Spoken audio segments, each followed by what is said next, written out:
France Digital Day édition 4, on est très fiers en fait, parce qu'on pense au France Digital Day numéro 1. Alors, je ne sais plus exactement où c'était, dans le 20e, on devait être 200.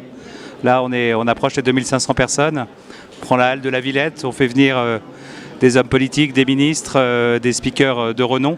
Donc voilà, donc on est très fiers de cet événement et on voit la place qu'a pris France Digital dans l'écosystème. On a 1000 startups qui sont présentes, environ, pour donner des chiffres ronds, 100 investisseurs. Les principaux investisseurs du capital risque sont tous là, français et anglais.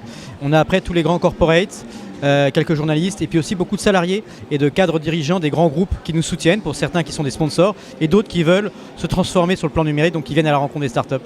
Super édition qui, juste un peu avant les présidentielles, donc c'est intéressant parce qu'on va essayer de remettre les sujets du numérique qui touchent toute notre économie, la fiscalité, l'emploi, la santé, l'éducation au centre de la campagne. Et je pense que l'idée d'aujourd'hui, à savoir traiter le futur de notre environnement à travers le prisme du numérique est extrêmement intéressant. Et d'ailleurs, on voit cet emballement de jeunes entrepreneurs financiers aujourd'hui. C'est le seul événement de l'année où les entrepreneurs peuvent rencontrer la quasi-totalité des fonds d'investissement français de capital risque.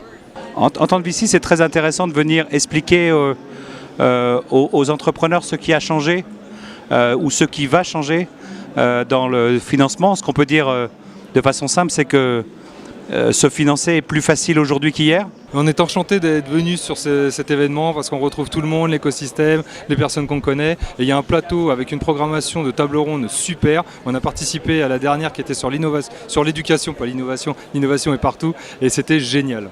Créade, c'est 35 personnes dans la société. On est là aujourd'hui pour comprendre l'ensemble des enjeux et comment les résoudre pour aller à l'international. On est déjà dans 5 pays, mais c'est vrai qu'on se rend compte qu'on est dans une concurrence mondiale. C'est comment faire tomber toutes ces barrières. Le baromètre France Digital EY a permis de démontrer une croissance de plus de 39%, une croissance à 2 chiffres, qui est portée principalement par une croissance à l'international avec plus de 51% du chiffre d'affaires en dehors de France.